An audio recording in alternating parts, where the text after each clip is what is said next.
Hola, buenos días. Bueno, este trabajo que vamos a presentar, que se publicó recientemente en la revista Dermatology Therapy, bueno, desde el inicio de la pandemia por coronavirus, los dermatólogos han intentado encontrar alguna manifestación cutánea que se asociara con esta infección, ¿no? Para poder diagnosticarla de forma más precoz. Y quizá de estas posibles manifestaciones, la que ha recibido más atención ha sido la de la perniosis o pseudoperniosis o pseudosabañones, que son estas típicas lesiones en zonas sacrales, eritematosas, purpúricas, y que, como vemos, han recibido incluso atención en la prensa generalista.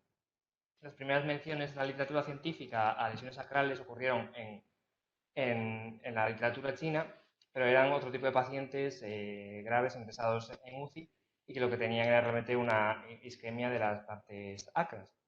Y estos pacientes eran muy distintos de los que se comenzaron a publicar en Europa, que tenían estas lesiones eritematosas purpúricas, como típicas de la perniosis que podemos ver en periodo invernal.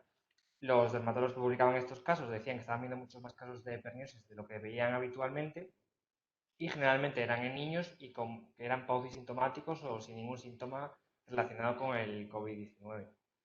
Pocos de estos casos se les había hecho una PCR y ya en un artículo anterior nosotros revisamos un poco la literatura y vimos que de las PCRs que se habían hecho, solo de estos pacientes con pseudoperniosis, solo un 14,8% de ellos tenían PCR positivas. La mayoría de ellos eran negativos. Y ante estos resultados nos podríamos plantear dos opciones, o bien que estas perniosis no se relacionen con una infección por el SARS-CoV-2 y este aumento aparente o real de su incidencia podría deberse a un sesgo de publicación, a que la mayor exposición en los medios generalistas a que los pacientes acudan más al médico con este motivo de consulta de lo que harían habitualmente. Se planteó por algunos autores también infecciones concomitantes por parvovirus B19 que puede producir lesiones en guante y calcetín que en ocasiones son similares, y algunos autores han acuñado el término de perniosis del confinamiento. Ellos sostienen que estas lesiones estarían causadas directamente por el SARS-CoV-2, sino que serían un epifenómeno del periodo de confinamiento. Esto ocurría sobre todo en los meses de marzo o abril, que los pacientes, al estar confinados, muchos de ellos estaban descalzos en casa y en medio contacto con superficies frías, pues producían unos sabañones como ocurre habitualmente con el frío. Pero otros autores sí que sostenían que estas lesiones sí que estaban producidas por una infección por el SARS-CoV-2 y que lo que se había producido con las PCR era un gran número de falsos negativos. Ellos sostenían que esta sería una manifestación tardía de la infección, por lo tanto la PCR ya se habría negativizado, pero que si hacemos test de anticuerpos, serologías, estas serían positivas. Y este fue el punto que quisimos probar con nuestro estudio. Entonces, nuestro objetivo fue conocer la frecuencia de serología positiva para anticuerpos contra el SARS-CoV-2 en pacientes con perniosis durante el periodo de confinamiento por COVID-19.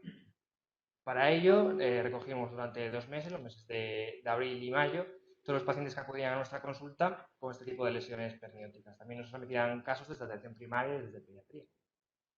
Hicimos un inmunoensayo quimioluminiscente detectando tanto IgG como IgM más IgA del COVID-19 entre los pacientes que estaban disponibles, y además realizamos PCRs y serología de parvovirus B. Estas son algunas de las lesiones que encontramos, como vemos son superponibles a las que se escribían en la literatura. Detectamos un total de 59 pacientes con una media de edad de 14 años. La mayoría de las lesiones están en pies, aunque había también lesiones en manos. Y es importante remarcar que solamente alrededor de un 17% de ellos tenía síntomas compatibles con una infección por COVID-19. Además, solo un 9% de ellos había tenido un contacto con un caso confirmado de COVID-19, un 21% con un caso sospechoso, pero sin confirmación analítica, y un 70% no habían tenido ningún tipo de contacto de riesgo. La media de tiempo desde que empezaron las lesiones cutáneas hasta que hicimos la prueba serológica fue de 26. Pudimos hacer la prueba a 25 pacientes y las serologías de anticuerpos fueron negativas en todos. También fueron negativas las 37 PCRs que hicimos y las 15 serologías para parvovirus 19. Y estos resultados contrastan aquella idea que proponían algunos autores de que estos pacientes, aunque tuviesen PCR negativas, serían positivos para la serología, detectando una infección pasada por coronavirus. Posteriormente en la literatura se han ido publicando muchas más series de casos con serologías para anticuerpos de SARS-CoV-2 y, como vemos aquí, la mayoría son negativas. De hecho, haciendo una primera revisión, solo un 4,5% de las serologías en estos pacientes son positivas. Entonces, podemos concluir que en nuestro estudio mostramos un número importante de pacientes con serologías negativas y además que habían tenido escaso contacto con posibles pacientes que les pudiesen haber infectado y con escasos síntomas compatibles con el COVID-19. Parece, por tanto, que la presencia de perniosis no parece ser muy sugestiva de una infección por SARS-CoV-2 y, una vez más, vemos que la correlación no implica causalidad. Es verdad que puede haber habido una una correlación temporal entre este aumento real o aparente de la incidencia de perniosis y la epidemia de COVID, pero no, eso no quiere decir que sea que el COVID sea el que esté causando estas perniosis. Muchas gracias.